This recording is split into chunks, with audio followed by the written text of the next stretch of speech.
What up, everybody? I am Fitz from Fitz and the Tantrums, and I am a singer. I mean, you know, it's the culmination of 12 months of non-stop touring for this record. Total insanity. I've never worked so hard in my life, and it's a dream come true. You know, to get to work hard and see it materialize into something. And this is really the pinnacle of all of our hard work, and to walk out on that stage and have 30,000 people watching us. I mean, it was, I had to hold back from just crying on stage, really.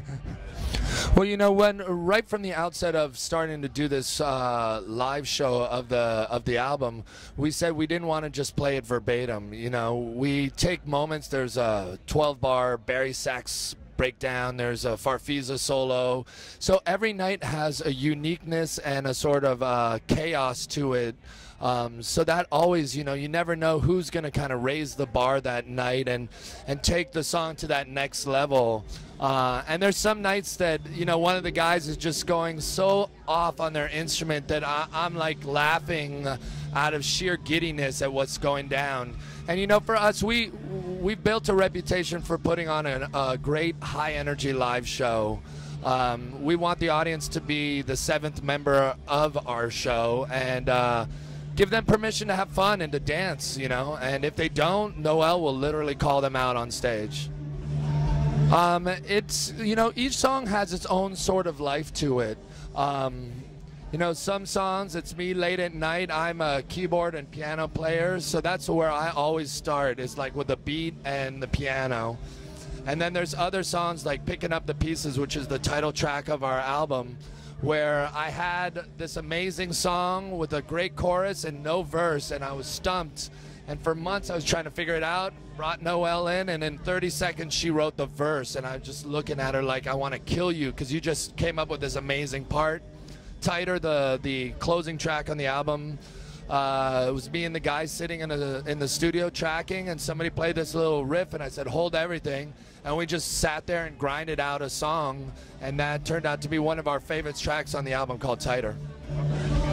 Well, I'm a huge believer that if you're gonna do a cover, you better twist it, flip it, and make it your own. Otherwise, don't touch that thing, because, you know, it's probably a classic. So for us, you know, we started doing Sweet Dreams by the Eurythmics, and we just made it our own. We kind of made it this weird, funky 60s jam, and people were just really responding to it. And then when we were at South by walking around, I was just saying to the guys, I was like, you know what song I love and I think we could pull off is the Raconteurs' Steady As She Goes.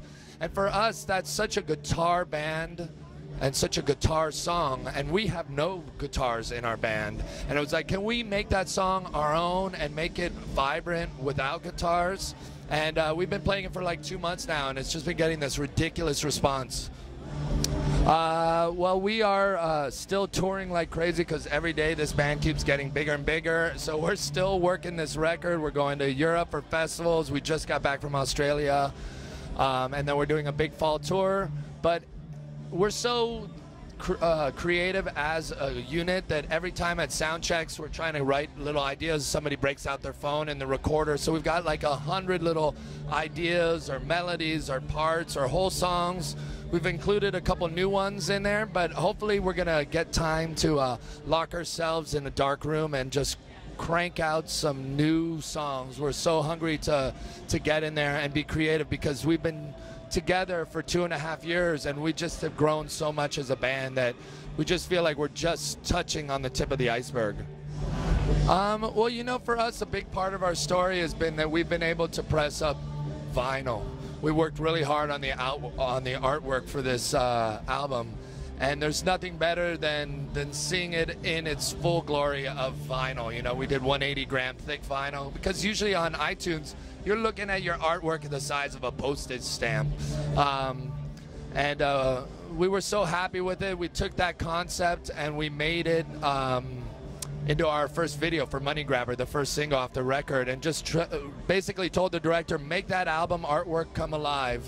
I don't think it's so much a conscious thought of what we're thinking. We're just writing, and certainly for the next one, we just want to be as creative as possible.